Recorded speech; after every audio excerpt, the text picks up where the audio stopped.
Hi, my name is Jeff Noble. I'm with the Polk County Attorney's Office, and this short presentation is intended to be a sort of a criminal law 101, what to expect when we talk about criminal court matters in Polk County, Iowa.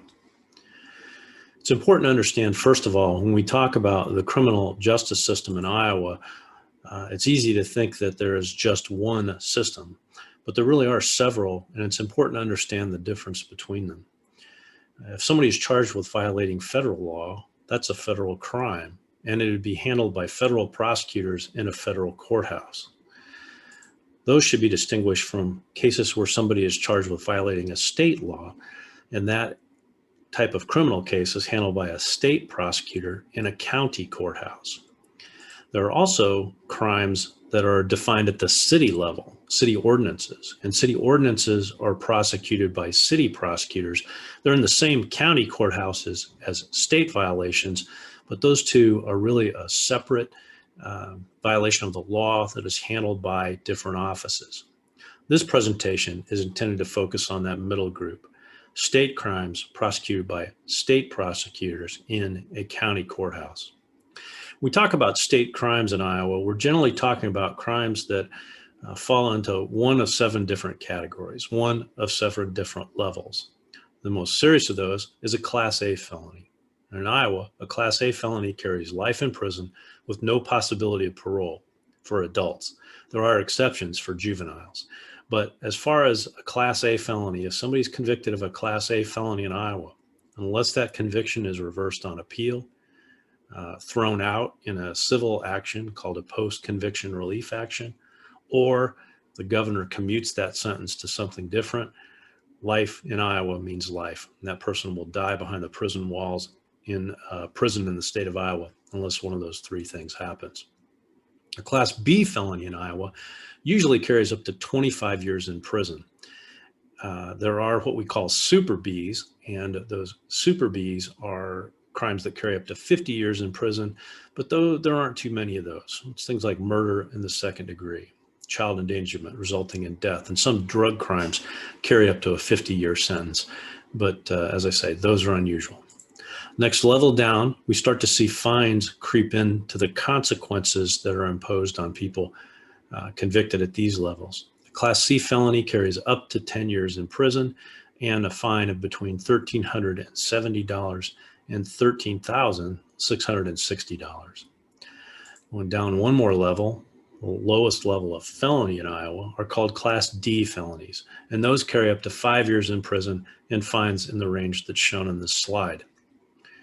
As we go on down the line, aggravated misdemeanors are the next level down. We've crossed now from the designation of felonies to the designation of misdemeanors in Iowa. An aggravated misdemeanor carries up to 2 years in prison and a fine of between $855 and $8,540. Next level would be categorized as serious misdemeanors. Those carry up to a year in jail and a fine in the range shown on this slide. And the lowest level in Iowa, probably the most common crimes charged, are simple misdemeanors, crimes that carry between a fine of between $105, $855, and can potentially result in a jail sentence of up to 30 days, although a jail sentence for a simple misdemeanor is a little unusual. While we're talking about simple misdemeanors, I want to bounce back to our first visual aid here and point out that all city ordinances are simple misdemeanors. Cities only have authority to create a crime at that simple misdemeanor level. So if you're seeing a city ordinance violation, that would fall in the lowest level category there, or the category of simple misdemeanors. But back to our 7-level diagram, I want to talk about some of the differences, some of the lines that matter from level to level. The one is the difference between those Class A, B, and C felonies and everything that's less serious than that. In Iowa, we have 2 different types or designations of judges: district court judges and district associate judges.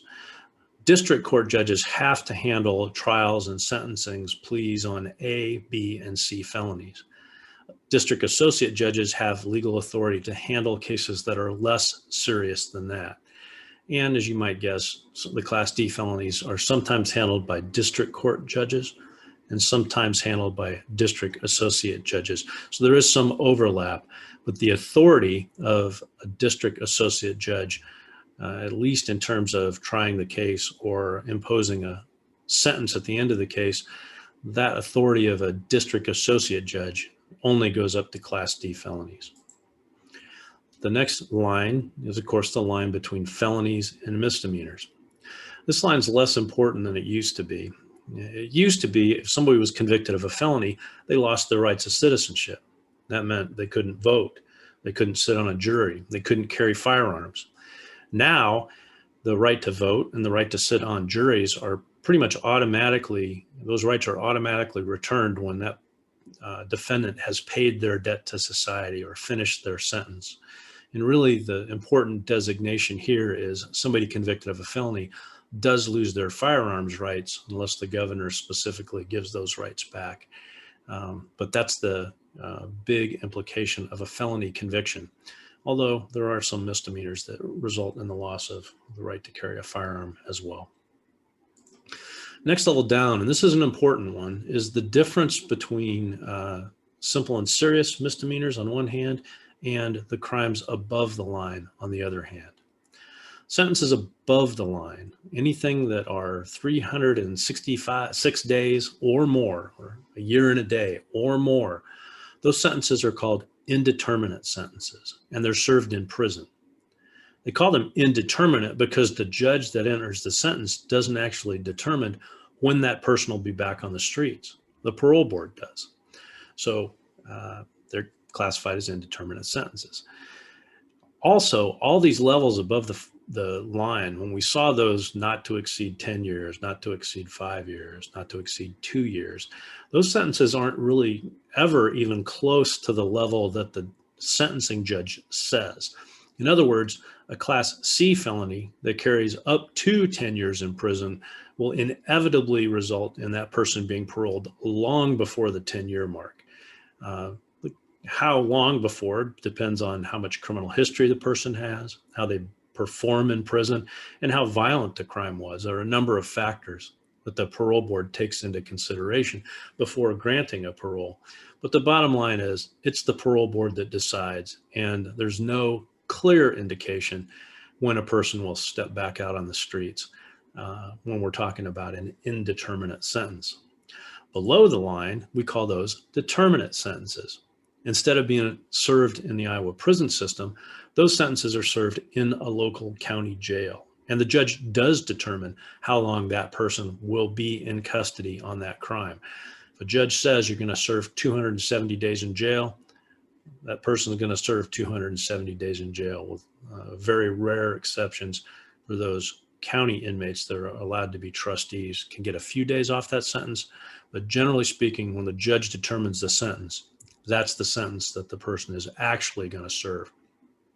So the line between aggravated misdemeanors and above, indeterminate sentences, and simple and serious misdemeanor sentences, determinate sentences, is important to understand. Another very important line is the line between simple misdemeanors and crimes above the line. Above the line, we call those indictable offenses. Indictable because a grand jury, if they're investigating a situation, can charge those top 6 levels.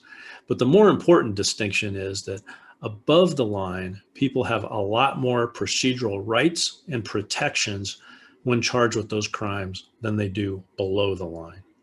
For example, for any one of these crimes, the crime starts out with the police officer filling out a preliminary complaint. It's called a preliminary charge. But everything above the line also involves the county attorney's office analyzing the case, making a more detailed evaluation, and filing a formal charge against the defendant. That formal charge also includes a list of witnesses that will be testifying in the case and an outline of what those witnesses are going to say. So a person charged with any of those top 6 levels of crime gets quite a bit of information about the state's case when the formal charge is filed.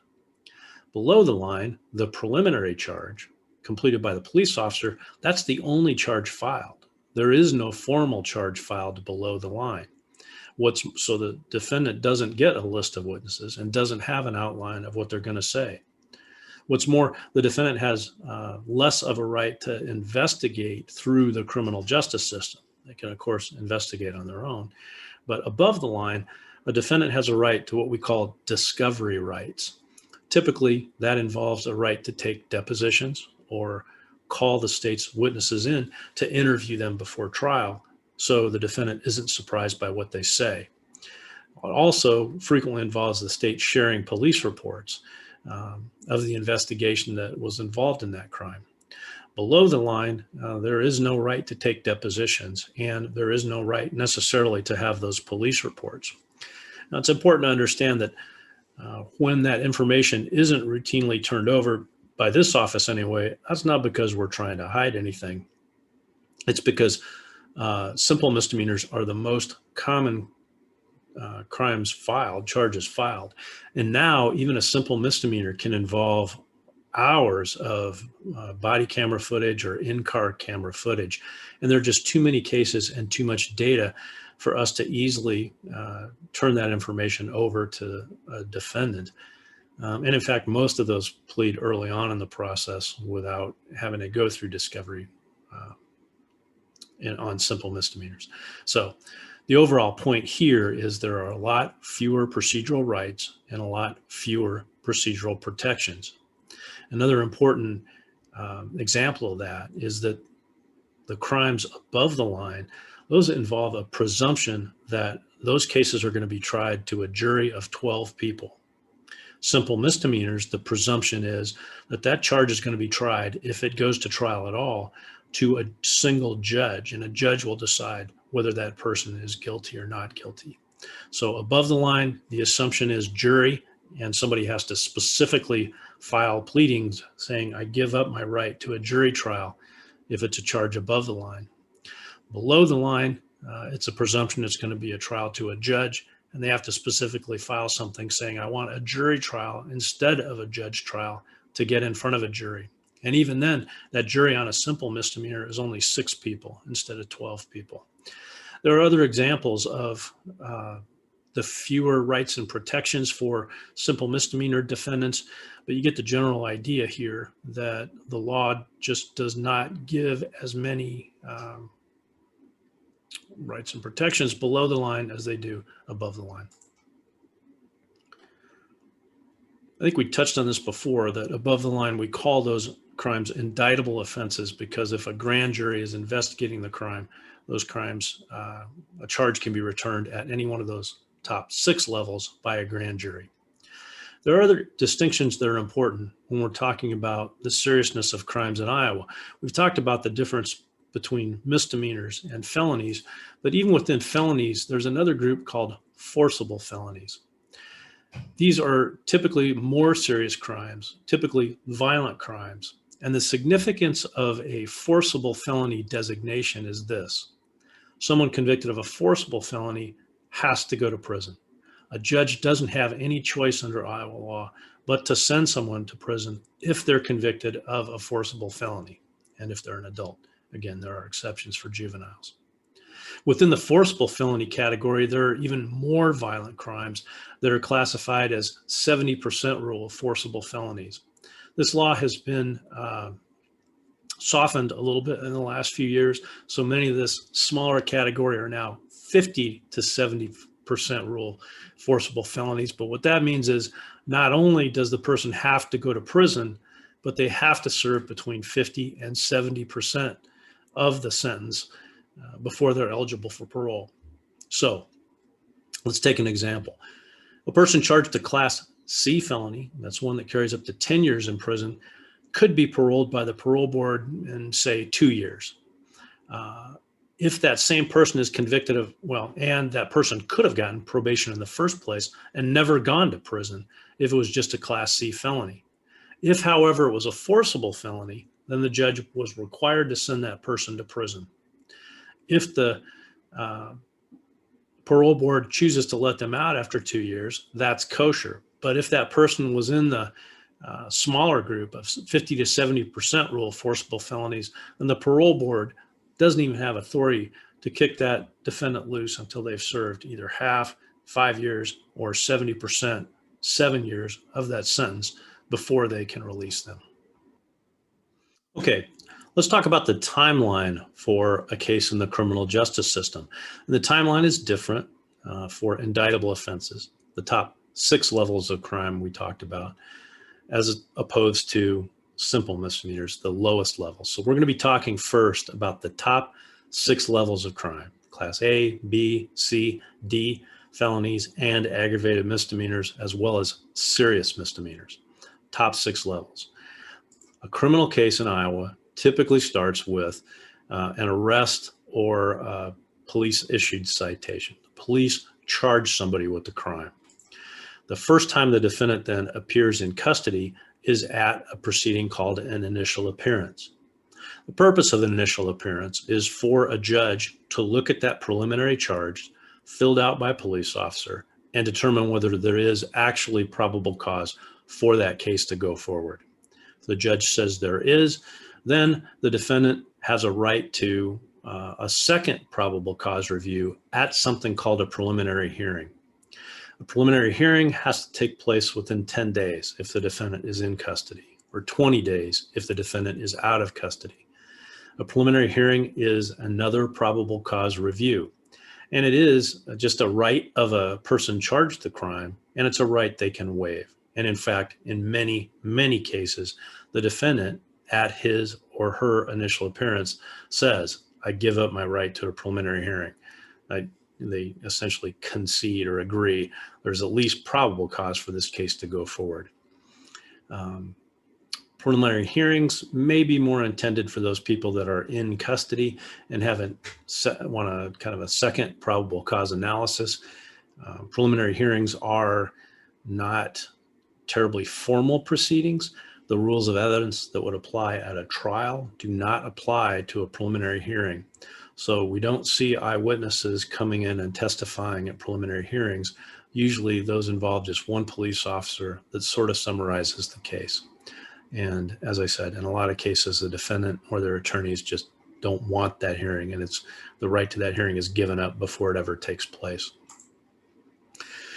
After the preliminary charge is filed, as I mentioned before, the county attorney that it's assigned to the case will look at the case, evaluate the case, and file more formal charges. Between the preliminary charges and the formal charges, those charges can change or be rearranged or combined.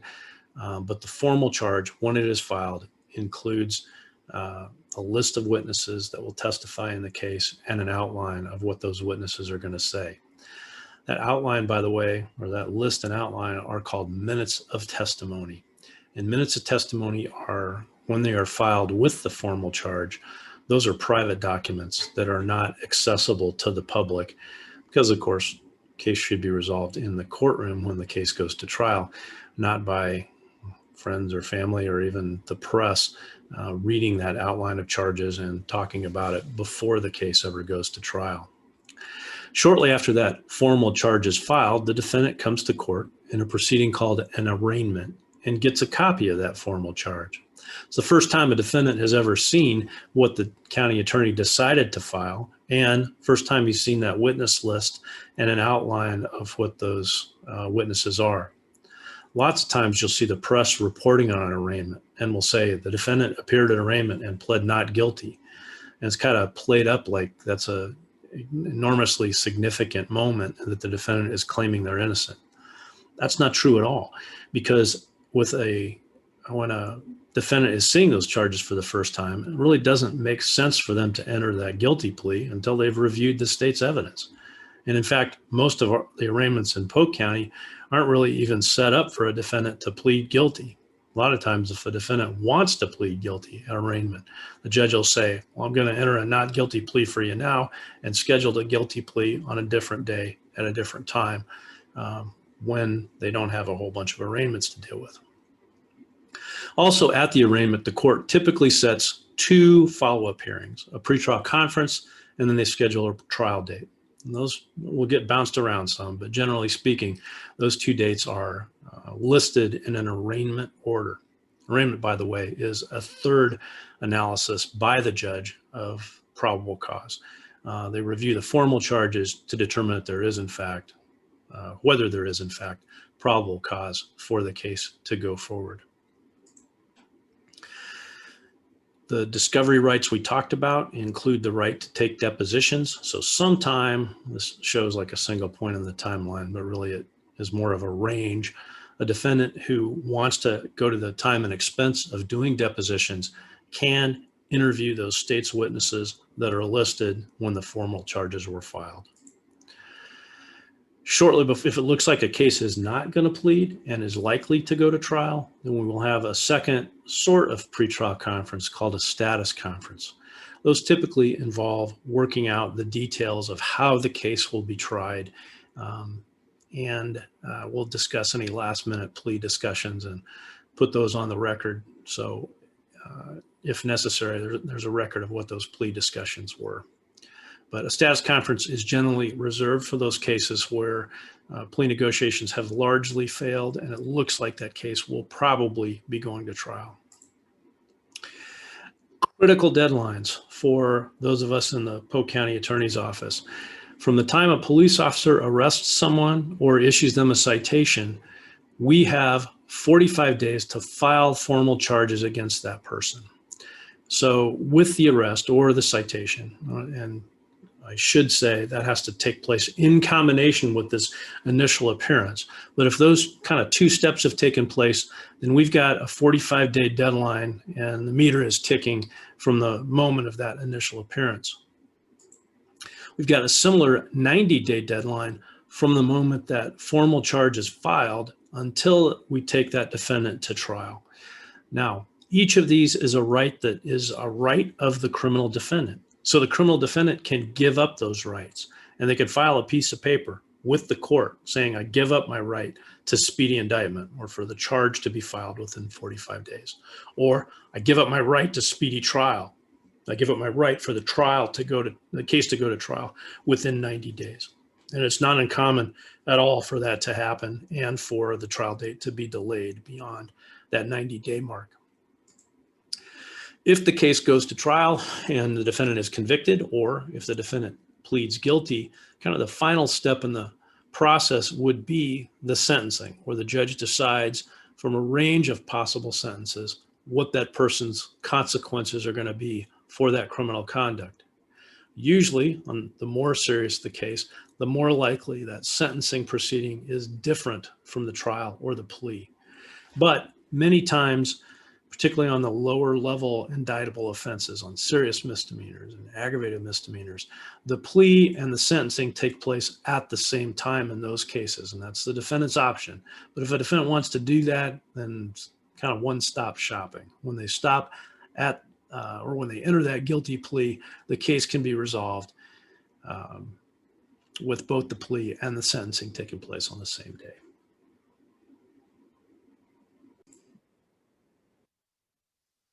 Okay, let's turn now and talk about the difference for the timeline on simple misdemeanor cases as opposed to the top 6 levels or indictable offenses. How are simple misdemeanors different?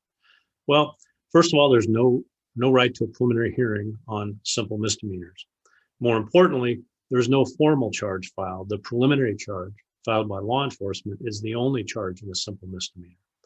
Since there are no separate formal charges filed, the two deadlines that both kind of turn on the filing of that formal charge, those don't apply in simple misdemeanor cases. There's no right, or there's no reason to have a deposition, and there's no reason to have an arraignment, no reason for a defendant to come in and get the formal charges if they weren't created. And likewise, there's no right to depositions in a simple misdemeanor. We do have pretrial conferences in some cases, and in rare circumstances, you may see a status conference scheduled on a simple misdemeanor case, probably if there was a jury demand and it looks like the case is going to a jury trial.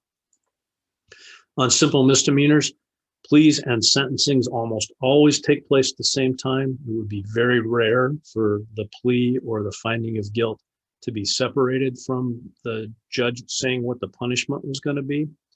And in simple misdemeanors, the only real deadline is from the start of the case, from the original arrest or issuance of the citation.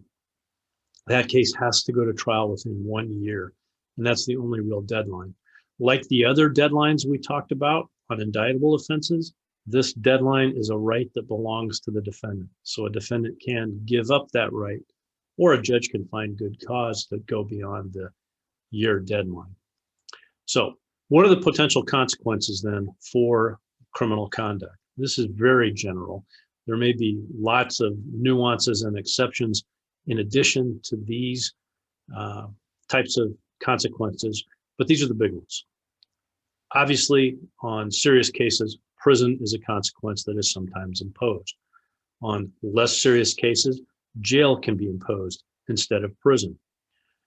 A suspended sentence is a term that means a judge has basically said, I'm going to sentence you to jail or prison for a specific period of time, but I'm going to suspend that sentence. And instead of you actually going to jail or prison, I'm going to instead put you on probation. If you follow all the rules of probation for the full length of probation, then you never have to do the jail time or the prison time. But there are usually lots of rules with a suspended sentence and a probation. It involves meetings with the probation officer and terms of probation or rules that are specific to that defendant, depending on the crime that they committed. A judge can often impose a fine, and more importantly, probably just in terms of fairness, is the idea of victim restitution. That language refers to a person that is charged with a crime when they're convicted has an obligation to essentially make good on the crime. In other words, pay back the victim for any costs of repairing or replacing property that was damaged or lost, or paying for medical bills. Victim restitution in a criminal case is different than it is if somebody files a civil lawsuit. It's different because we don't collect things like pain and suffering in the course of a criminal case. We only collect actual out-of-pocket expenses. And by the way, those expenses, there's an offset. If a victim is repaid by an insurance company, we don't collect restitution on behalf of insurance companies. In that case, we would only collect a deductible that the victim was required to pay before the insurance kicked in. Deferments, or what you typically hear referred to as a deferred judgment, goes something like this. Similar to a suspended sentence, and it does involve probation like a suspended sentence, but it's a little different. With a deferment or a deferred judgment, the judge basically says, look, I understand you're entering a guilty plea, and I'm acknowledging that, but I'm not technically going to accept it, and I'm not going to sentence you at this point in time.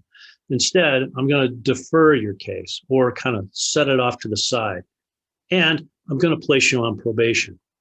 If you successfully complete that probation, then instead of having you come back and formally accepting that plea and imposing a punishment, the case will just be dismissed. And a person that successfully completes a deferment doesn't have a conviction for that charge. So a deferment's a pretty good deal. Under Iowa law, a person can only get 2 deferred judgments in a lifetime. And in some circumstances, it can be kind of tough to get the second one if you've already had kind of one bite at the apple, a chance to avoid a criminal conviction with a deferred judgment. But legally, a judge can grant a second deferred judgment for one person that's convicted of a crime. Another consequence of criminal conduct is a no contact order. And that is pretty much what it sounds like. It's an order from the court that the person convicted of the crime is to have no contact with the victim of the crime. When a judge issues a no contact order, they mean it. Although many crimes it's very unusual for those crimes to involve a jail sentence or a prison sentence. A no contact order violation frequently involves a jail sentence. If this is a violation of a no contact order is alleged and proved, then jail time is probably going to happen as a consequence. Moreover, an important thing to remember about a no contact order is it's an order from a judge, and only a judge can change it. The victim that's protected by that no contact order can't say, oh yeah, I don't need the no contact anymore, come on over. If the defendant and the victim are found together by law enforcement and there's an active no contact order, even if the victim agreed to that contact, that would still be a no contact order violation, very likely to result in an arrest and consequences if that no contact order allegation of a violation of a no contact order went to hearing. And then finally, every criminal case involves court costs, surcharges. There are a lot of financial implications that go beyond what we would think of as a fine or victim restitution. Every fine involves a 15% surcharge. There are a variety of other surcharges depending on the type of crime at issue, and there are almost always court costs associated with a criminal conviction. All right, let's turn now and talk about kind of physically how things work here in Polk County. We've recently revamped and rebuilt a couple of the buildings associated with criminal justice in Polk County. In the past, everything kind of happened in a single courthouse. Now we've got a 3-building complex, and the different matters involved are spread out over those 3 different buildings. So the first one is the one we call the Justice Center. It's at 5th and Mulberry. And that is where juvenile court proceedings take place, traffic court proceedings take place, simple misdemeanor trials take place. And there are also some civil proceedings, different from criminal proceedings, but small claims actions also happen in the Justice Center. Address is 222 5th Avenue if you're looking for that. And the only entrance to that building, or the entrances, are on 5th Avenue. There's a second one on Walnut, I guess, but you have to snake around to the 5th Avenue entrance to actually get in. So coming in the 5th Avenue entrance really makes the most sense, because you're going to have to get there anyway if you're heading to one of those types of proceedings. Second building to be aware of is called the Criminal Courts Building. And just like it sounds, that's where most criminal court proceedings take place, certainly for adults and certainly for anything more serious than a simple misdemeanor. The final building at issue is the Historic Courthouse, and that's primarily intended for civil proceedings, but criminal cases, if there's an overflow of criminal cases going to trial on a given date, you may see a criminal case rescheduled in the Historic Courthouse. And the Historic Courthouse, by the way, with this recent renovation, is a profoundly beautiful building. And I encourage you to visit it sometime if you just want to appreciate some really tremendous architecture. So that is kind of criminal law 101, what to expect in terms of the criminal justice system in Polk County. Our office is located in the Justice Center, and you can either call us at the main number, 286-3737, or email us if you have additional questions. It is important to understand that in a criminal case, we are not allowed to talk to the criminal defendant directly, only to the criminal defendant's attorney.